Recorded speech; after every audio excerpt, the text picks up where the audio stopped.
বাংলার মাটিতে এই রকম হাজারো স্টেজে দাঁড়িয়ে থেকে শয়তান এই পুরো পৃথিবীতে, শয়তান এই পুরো বিশ্বে এই রকম হাজারো স্টেজে দাঁড়িয়ে থেকে আম সাধারণ তাওহীদি জনতাকে পথভ্রষ্ট করছে। শয়তান বাংলাদেশের শত শত গ্রামের মাহফিলে, তাফসীর মাহফিলের স্টেজে দাঁড়িয়ে থেকে বাংলার তাওহীদি জনতার ঈমানকে নিয়ে ছিনিমিনি খেলছে। প্রমাণ নেবেন? এত বড় শয়তান, এত বড় শয়তান, এত বড় শয়তান যে যেই জেনার ভয়াবহতার কথা বলে আল্লাহ রাব্বুল আলামিন কোরআনুল কারীমকে পরিপূর্ণ করে রাখলেন, তাওহীদি জনতার সামনে দাঁড়িয়ে, মুসলমান জনতার সামনে দাঁড়িয়ে প্রত্যেকটা মানুষ যারা এই স্টেজের সামনে দাঁড়িয়ে আছে সবাই মুসলমান, সবাই ঈমানদার। এই রকম ঈমানদারদের সামনে দাঁড়িয়ে থেকে হুজুর ব্যভিচারিণীর কথা বলে। এই রকম ঈমানদার মুসলমানের সামনে দাঁড়িয়ে থেকে একজন হুজুর বলে মহান রব্বুল আলামিনের নাম নিয়ে উমুক ব্যভিচারিণীর দিকে তাকাও। নাউযুবিল্লাহি মিন যালিক। আপনি বুঝতে পারেননি? আপনি তো মনে করেছেন আমি বড় টুপি মাথায় দিয়ে আছি, আমার গায়ে বড় জুব্বা আছে, মানে আমি বড় হুজুর। আপনি মনে করেছেন আমার দাড়িগুলো সাদা হয়ে গেছে, আপনি মনে করেছেন আমি লাঠি হাতে করে নিয়ে ঘুরি, আপনি মনে করেছেন আমার পিছনে 1000 হাজার হাজার ছাত্র আছে, আমার কথা শোনার জন্য হাজার হাজার মানুষ জমায়েত হয়, এর মানে সে মনে হয় আল্লামা। আপনি জেনে রাখেন, স্পষ্টভাবে জেনে রাখেন, এইরকম শত শত শয়তান বাংলাদেশের মুসলমানদেরকে, বাংলাদেশের মুসলমানদের এইরকম তাফসীর মাহফিলে দাঁড়িয়ে থেকে বাংলাদেশের মুসলমান জনতাকে নসিহত করছে। আপনাকে শয়তানকে আগে চিনতে হবে। যতক্ষণ পর্যন্ত আপনি শয়তানকে চিনতে পারবেন না, ততক্ষণ পর্যন্ত আপনি প্রকৃত আপনার ঈমানের উপর শক্তিশালী হতে পারবেন না, ততক্ষণ পর্যন্ত আপনি ঈমানের উপর টিকে থাকতে পারবেন না। আপনি দেখেন আল্লাহ রাব্বুল আলামিন এই শয়তানকে সামনে রেখে কতগুলি পদক্ষেপ গ্রহণ করেছেন। আল্লাহ প্রথমত, মহান রব্বুল আলামিন প্রথমত এই শয়তান শব্দটাকে কোরআনুল কারীমে 80 বারের বেশি উল্লেখ করেছেন, একবার দুইবার নয়। শয়তান শব্দটাকে 80 বারের বেশি উল্লেখ করেছেন। আল্লাহ রাব্বুল আলামিন শয়তানকে খারাপ জিন বললেও পারতেন, কিন্তু আল্লাহ রাব্বুল আলামিন শয়তানকে খারাপ জিন বললেন না কোরআনুল কারীমে। আল্লাহ রাব্বুল আলামিন শয়তানকে ওয়াসওয়াসা দানকারী জিন বললেন না। আল্লাহ রাব্বুল আলামিন শয়তানকে ইবলিস বললেও পারতেন, আল্লাহ রাব্বুল আলামিন শয়তানকে ওয়াসওয়াসা দানকারী ইবলিস বলেননি কোরআনুল কারীমে। আল্লাহ রাব্বুল আলামিন যে এই কুমন্ত্রণা দানকারীর জন্য শয়তান শব্দটা নির্বাচন করেছেন, এর পিছনেও একাধিক কারণ রয়েছে। আপনি তো কোনোদিন কোরআনুল কারীমের শব্দ নিয়ে তাদাব্বুর করেননি। কি কারণ থাকতে পারে? আল্লাহ রাব্বুল আলামিন কোরআনুল কারীমে যখন জিন শব্দ ব্যবহার করেন, তখন আল্লাহ রাব্বুল আলামিন তার একটা মাখলুকাতকে উদ্দেশ্য করেন, যাদেরকে ওয়ামা খালাকতুল জিন্না ওয়াল ইনসা ইল্লা লিয়াবুদুন, যাদেরকে আল্লাহ রাব্বুল আলামিন তার ইবাদতের জন্য সৃষ্টি করেছেন। যখন এই জিন আদমকে সিজদা করতে অস্বীকার করলো, যখন এই জিন শুধুমাত্র আল্লাহর সাথে নাফরমানি করেছে, জিন শুধু কার সাথে নাফরমানি করেছে? আল্লাহর সাথে নাফরমানি করেছে, তখন আল্লাহ রাব্বুল আলামিন জিনকে কি বললেন? ওই জিনের নাম আল্লাহ রাব্বুল আলামিন রেখে দিলেন ইবলিস। যত জায়গায় কোরআনুল কারীম আপনি তদন্ত করে দেখেন, যত জায়গায় জিন আল্লাহ রাব্বুল আলামিনের নাফরমানি করেছে, তত জায়গায় আল্লাহ রাব্বুল আলামিন জিনকে ইবলিস হিসেবে আখ্যায়িত করেছেন, শয়তান হিসেবে আখ্যায়িত করেন। কোথায় আল্লাহ রাব্বুল আলামিন জিনকে শয়তান হিসেবে আখ্যায়িত করলেন? ফাআযাল্লাহুমা শাইতান। আপনি সূরা বাকারার ওই পৃষ্ঠার দিকে তাকান, ওই পৃষ্ঠাতে তাকান। ওয়াইদ কুল্লা লিল মালাইকাতি ইসজুদু লিআদম ফাসাজাদু ইল্লা ইবলিস। সবাই সিজদা ইবলিস সিজদা করলো না, ওই জায়গায় আল্লাহ রাব্বুল আলামিন ওই পৃষ্ঠাতে জিনকে বলছেন তার নাফরমানি করার জন্য ইবলিস। তারপরে ওই পৃষ্ঠার শেষে যখন আল্লাহ রাব্বুল আলামিন যখন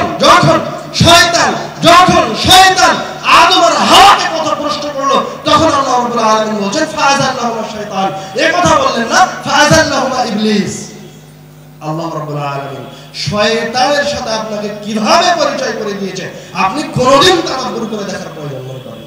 আপনি কোরআনুল কারীমের এই সত্যটাই আপনি কোনদিন চিন্তা ভাবনা করেননি? আল্লাহ রাব্বুল আলামিন জিন বললেন না, ইবলিস বললেন না, শয়তান বললেন। কেন? ইবলিস শুধু আল্লাহর সাথে নাফরমানি করেছে, জিন হচ্ছে আল্লাহ রাব্বুল আলামিনের একটা সৃষ্টি, আর শয়তান হচ্ছে ওই জিনিস যে আল্লাহ রাব্বুল আলামিনের নাফরমানি করেছে তো করেছে, আল্লাহ রাব্বুল আলামিনের নাফরমানি করেছে তো করেছে, তার আরো একটা খারাপ গুণ আছে, সেটা হচ্ছে সে মানুষকেও পথভ্রষ্ট করেছে। তার মাঝে মানুষকে ওয়াসওয়াসা দিয়ে পথভ্রষ্ট করার ক্ষমতা আছে।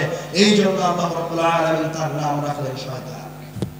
সে নাফরমান, আবার আরেকজনকে পথভ্রষ্ট করে। আরো একটা মুজিজার দিকে আসেন, আল্লাহ রাব্বুল আলামিন শয়তান শব্দটা শিন ইয়া তা আলিফ নুন এই কয়টা অক্ষর দিয়ে না লিখে, এই কয়টা অক্ষর দিয়ে শয়তান শব্দটা গঠন না করে অন্য কোন অক্ষর দিয়ে অন্য কোন একটা নাম গঠন করতে পারতেন। আল্লাহ রাব্বুল আলামিন কেন এই পাঁচটা অক্ষর দিয়ে এই বস্তুর নাম নির্ধারণ করলেন আপনি কোনদিন চিন্তা ভাবনা করে দেখেন? শয়তান শব্দের প্রথম অক্ষর কি? শিন। শিন যখন উচ্চারণ করবেন, যারা মাখরাজ বুঝেন তারা বুঝতে পারবেন। শিনকে আরবি ভাষায় বলা হয় হুরুফুত তাফাশশি। হুরুফুত তাফাশশি মানে যে অক্ষরগুলি উচ্চারণের সময় তার আওয়াজটা ছড়িয়ে ছিটিয়ে যায়। শিন যখন আপনি উচ্চারণ করছেন, তোর এই আওয়াজটা ছড়িয়ে ছিটিয়ে যাচ্ছে, এর উচ্চারণটা আপনার ছোট ছোট ছিদ্র দিয়ে বের হয়ে আসছে। তো আল্লাহ রাব্বুল আলামিন শিন অক্ষরটা এই জন্য শুরুতে নির্বাচন করলেন। শয়তানও এরকম সূক্ষ্ম, শয়তান ছোট ছোট ছিদ্র দিয়ে আপনার লোমকূপ দিয়ে আপনার শরীরে ঢুকে যাবে, শয়তান আপনার ছোট ছোট ভুল দিয়ে আপনার ভিতরে ঢুকে যাবে, শয়তান ছড়িয়ে ছিটিয়ে আছে আপনার আশেপাশে। এই জন্য আল্লাহ রাব্বুল আলামিন হুরুফুত তাফাশশির একটা অক্ষর নির্বাচন করলেন। তারপরে আসেন আল্লাহ রাব্বুল আলামিন আরেকটা অক্ষর নির্বাচন করেছেন, তার নাম হচ্ছে ত। আরবি ভাষায় ত হচ্ছে হুরুফুশ শিদ্দা। আরবির অক্ষরগুলির মাঝে সবচেয়ে শক্তিশালী অক্ষরের একটা অক্ষর হচ্ছে ত। যারা মাখরাজ উচ্চারণ করতে জানেন, যারা মাখরাজ জানেন, ওরা জানেন যে ত উচ্চারণ করতে কতখানি শক্তি লাগে, অন্য কোনো অক্ষর উচ্চারণ করতে এত শক্তি লাগে না। আল্লাহ রাব্বুল আলামিন এই শয়তান শব্দের মাঝখানে ত অক্ষরকে নিয়ে এসেছেন। আপনি যখন এই শব্দটা উচ্চারণ করবেন, তখন আপনি এই উচ্চারণের সাথে সাথে আপনার অন্তরে এটা অনুভব করেন যে শয়তান বড় শক্তিশালী। শয়তান এত শক্তিশালী যে আল্লাহ রাব্বুল আলামিন স্বয়ং নিজে শয়তানকে বলছেন শয়তান হচ্ছে সুলতান, শয়তান হচ্ছে রাজাধিরাজ। হুরুফুশ শিদ্দা শক্তিশালী, সবচেয়ে শক্তিশালী অক্ষরটা নির্বাচন করা হয়েছে শয়তান অক্ষরটা গঠন করতে। আরো একটা অক্ষর নির্বাচন করা হয়েছে, সেটা হচ্ছে আলিফুল মাদ। শয়তান তয়ের পরে যে আপনি আলিফটা এই যে মাদ টানছেন, এই আলিফের নাম হচ্ছে আরবিতে হুরুফুল ইসবা'। ইসবা' মানে কি? আকালতু ওয়া শাবি'তু। যারা আরবি বুঝেন তারা ভালো বুঝতে পারবেন। আকালতু ওয়া শাবি'তু মানে আমি খেয়েছি এবং আমার পেটটা ভরে গেছে। খাওয়ার পর পেট ভরে যায় না? পেটটা ভরে যায়। তো হুরুফুল ইসবা' এই জায়গায় ব্যবহার করেছেন। আপনি যখন শয়তান উচ্চারণ করবেন, তখন আপনি হুরুফুল ইসবা' একদম পরিপূর্ণ রূপে শব্দটা যখন উচ্চারণ করবেন, তখন আপনি এটা অনুধাবন করবেন যে যার নাম আপনি উচ্চারণ করছেন, যার নাম আপনি মুখ দিয়ে উচ্চারণ করছেন, ওই বস্তুটা ভ্রষ্টতা, পাপাচার আর মানুষকে ওয়াসওয়াসা দেওয়ার শক্তি দিয়ে ভরপুর। আমি আপনি কোনদিন কোরআনুল কারীমের কোন আয়াত, কোন শব্দ, কোন অক্ষর নিয়ে তাদাব্বুর করে চিন্তা ভাবনা করে দেখার প্রয়োজন মনে করিনি। আমরা বলছিলাম আল্লাহ রাব্বুল আলামিন কোরআনুল কারীম তেলাওয়াত করতে বললেন। তেলাওয়াত শুরু করতে বললেন শয়তান থেকে আশ্রয় চেয়ে। আমরা এবার শয়তানের ভয়াবহতা শেষ করে কুরআনুল কারীমের কিছু বৈশিষ্ট্য এবং সূরার ফজিলতের দিকে এগিয়ে যাই। আল্লাহ রাব্বুল আলামিন কুরআনুল কারীমে বলছেন, ইয়া আইয়ুহান নাস ক্বাদ জাআতকুম মাও'ইযাতুম মির রাব্বিকুম ওয়া শিফাa'উন লিমা ফিস সুদূর। এই আয়াতের দিকে যদি লক্ষ্য করেন, একবার ভালো করে দৃষ্টি দেন, তো দেখবেন আল্লাহ রাব্বুল আলামিন এই আয়াতটা শুরু করেছেন ইয়া আইয়ুহান নাস। আল্লাহ রাব্বুল আলামিন এই কথা বললেও পারতেন ইয়া আইয়ুহাল্লাযীনা আমানু। আল্লাহ রাব্বুল আলামিন এই আয়াতে এই কথা বলেননি হে আমার মুমিন বান্দাগণ। আল্লাহ রাব্বুল আলামিন এই কথা বলেননি হে আমার পরহেজগার বান্দাগণ, হে মুসলমানেরা, হে ধনী। আল্লাহ রাব্বুল আলামিন এই কথা বলেননি। আল্লাহ রাব্বুল আলামিন এই কথা বলেননি হে আরববাসী। আল্লাহ রাব্বুল আলামিন কি বলছেন?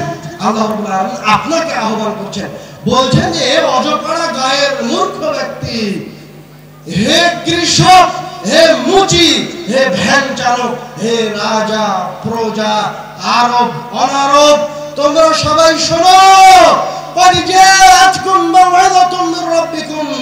তোমার প্রতিপালকের পক্ষ থেকে একটা কিতাব এসেছে। ওই কিতাবটা হচ্ছে মাও'ইযা, উপদেশ দিতে পারে।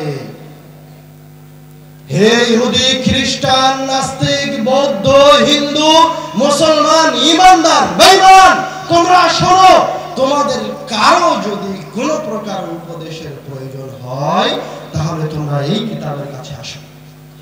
এই কিতাবে তোমাদের জন্য উপদেশ রয়েছে। তোমরা যদি এই কিতাবের কাছে আসো তো এই কিতাব তোমাদেরকে সবচেয়ে উত্তম উপদেশ প্রদান করবে। তারপরে কি করবে? ওয়াশিফাউন লিমা ফিস সুদূর। তোমাদের অন্তরে যে বক্রতা আছে, তোমাদের অন্তর যে পাপে ভরপুর হয়ে গেছে, তোমরা যে পাপিষ্ট, তুমি যে ইহুদি, তুমি যে খ্রিস্টান, তুমি যে নাস্তিক, তুমি যদি এই কিতাবের কাছে এসে অধ্যয়ন করে উপদেশ গ্রহণ করো, শিফাউন লিমা ফিস সুদূর, তাহলে তুমি যে ইহুদি খ্রিস্টান ছিলে, তুমি যে নাস্তিক ছিলে, তুমি যে পাপাচার ছিলে, তুমি যদি এই কিতাব থেকে উপদেশ গ্রহণ করো তাহলে আল্লাহ রাব্বুল আলামিন তোমার অন্তরে যত পাপাচার আছে, তোমার অন্তরে যত বক্রতা আছে, যত ধৃষ্টতা আছে, সব ধুয়ে মুছে পবিত্র করে দিবেন। সুবহানাল্লাহ। ওয়া হুদান ওয়া রাহমাতুল লিল মুমিনিন। এবং আল্লাহ রাব্বুল আলামিন আপনি উপদেশ গ্রহণ করার পরে, আপনার অন্তরকে পবিত্র করার পরে আপনি হেদায়েত অর্জন করবেন। হেদায়েত হচ্ছে কুরআনুল কারীমের সবচেয়ে শক্তিশালী, কুরআনুল কারীমের সবচেয়ে শক্তিশালী, আমাদের জন্য সবচেয়ে জরুরি ক্ষমতা, যেটা আল্লাহ রাব্বুল আলামিন কুরআনুল কারীমের মাঝে দিয়ে রেখেছেন। হেদায়েত কি জিনিস? কুরআনুল কারীম নিমিষেই যে কাউকে হেদায়েত দিয়ে দিতে পারে। যদি ছোট্ট করে একটা উদাহরণ নেন তাহলে যে ওমর রাদিয়াল্লাহু তাআলা আনহু যখন অমুসলিম ছিলেন, ওমর রাদিয়াল্লাহু তাআলা আনহু এই জন্য ঘুরছেন। ওমর রাদিয়াল্লাহু তাআলা আনহু বলছেন মুহাম্মদকে, আমি মুহাম্মদকে হত্যা করতে চাই, আমি মুহাম্মদকে হত্যা করব। কিন্তু ওমর রাদিয়াল্লাহু তাআলা আনহু যখন হঠাৎ করে কুরআনুল কারীমের কয়েকটা আয়াত শ্রবণ করলেন, তখন ওমর রাদিয়াল্লাহু তাআলা আনহু বলছেন আমাকে মুহাম্মদ সাল্লাল্লাহু আলাইহি ওয়াসাল্লামের কাছে নিয়ে চলো, আমি ইসলাম গ্রহণ করতে চাই। কুরআনুল কারীম এত সহজে হেদায়েত দিতে পারে, এত সুন্দর করে হেদায়েত দিতে পারে, এত নম্রতার সাথে দিতে পারে, এত নম্রতার সাথে অন্য কোনো কিছু হেদায়েত দিতে পারে না। আল্লাহ রাব্বুল আলামিন বলেন ওয়ালাকিন জাআলনাহু নূরান নাহদি বিহি মান নাশা। আমি এই কিতাবকে একটা আলো করে দিয়েছি, একটা প্রদীপ করে দিয়েছি। আমি যাকে চাই তাকে দিয়ে আমি যাকে চাই তাকে এই কিতাবের মাধ্যম দিয়ে হেদায়েত দিয়ে দিই। আপনি আরো একটু স্পষ্ট হন। মনে করেন আমাবস্যার রাত্রে আপনি আপনার গ্রামের জমির ভিতরের আইলের উপর দিয়ে হেঁটে যাচ্ছেন। আইল চিনেন আপনারা? জমির আইল চিনেন? ওই যে ধানের জমির মাঝখানে দুই ভাগে ভাগ করে দেওয়ার জন্য যে একটা উঁচু জায়গা থাকে একদম সংকীর্ণ, এটাকে বলে আল। তো আপনি আমাবস্যার রাত্রে কুটকুটে ঘন অন্ধকারের ভিতরে আপনার হেরোকিনটা নিয়ে ওই আলের ওপর দিয়ে হেঁটে যাচ্ছেন, যেতে যেতে আপনার হেরোকিনের আলোটা নিভে গেছে। এবার আপনি যদি ওই রাস্তা দিয়ে ওই আলের উপর দিয়ে চলতে চান তো আপনি পিছলে পড়ে যাবেন, সঠিকভাবে সঠিক রাস্তায় আরামে পৌঁছতে পারবেন না। তখন মনে করেন কোনো একজন ব্যক্তি একটা টর্চ লাইট নিয়ে এসে আপনার হাত ধরে আপনাকে সহি সালামতে, ডান পাশে পড়লেন না বাম পাশে পড়লেন না, আপনাকে সহি সালামতে আপনার গন্তব্যে পৌঁছে দিল। আল্লাহ রাব্বুল আলামিন বলছেন ওয়ালাকিন জাআলনাহু নূরান নাহদি বিহি মান নাশা। কুরআনুল কারীমের হিদায়াত এর চেয়েও নম্র।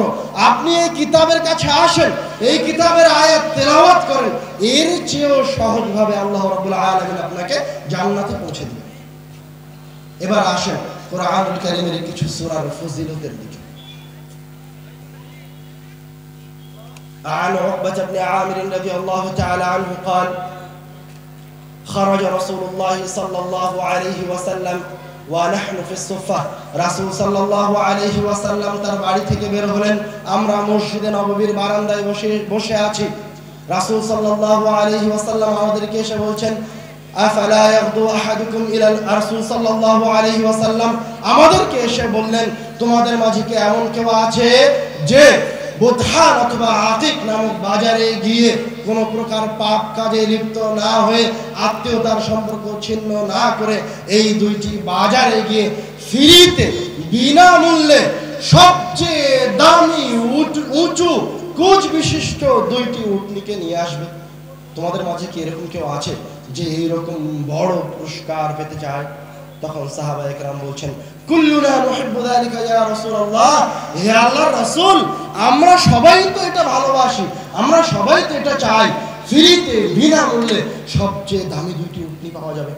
তখন রাসূলুল্লাহ সাল্লাল্লাহু আলাইহি ওয়াসাল্লাম বলছেন আফালা ইয়াগদু আহাদুকুম ইলাল মসজিদ, তোমাদের মাঝে থেকে এই যে মানুষ, এই যে মুসলমানেরা আমার সামনে বসে আছে, তোমাদের মাঝে থেকে কেউ যদি মসজিদে গিয়ে ইউআল্লিম আও ইয়াকরা আয়াতাইন মিন কিতাবিল্লাহ খায়রুল লাহু মিন নাকাতাইন, কেউ যদি আপনাদের মাঝে থেকে কেউ যদি মসজিদে গিয়ে দুইটি আয়াত তেলাওয়াত করে অথবা দুইটি আয়াত আরেকজনকে শিখিয়ে দেয়, বিনিময়ে আল্লাহ রাব্বুল আলামিন আপনার আমলনামায় সবচেয়ে দামি মূল্যবান উঁচু কোচ বিশিষ্ট উটনির সমপরিমাণ নেকি আপনার আমলনামায় লিখে দিবেন। সুবহানাল্লাহ।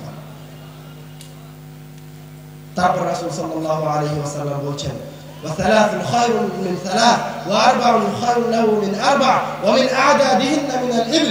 এইভাবে আপনি যতগুলি আয়াত মসজিদে গিয়ে তেলাওয়াত করবেন অথবা যতগুলি আয়াত মসজিদে গিয়ে আরেকজনকে শিখিয়ে দিবেন, আপনার প্রত্যেকটা আয়াতের বিনিময়ে আপনার আমলনামায় একটা করে সবচেয়ে দামি উটনির সমপরিমাণ নেকি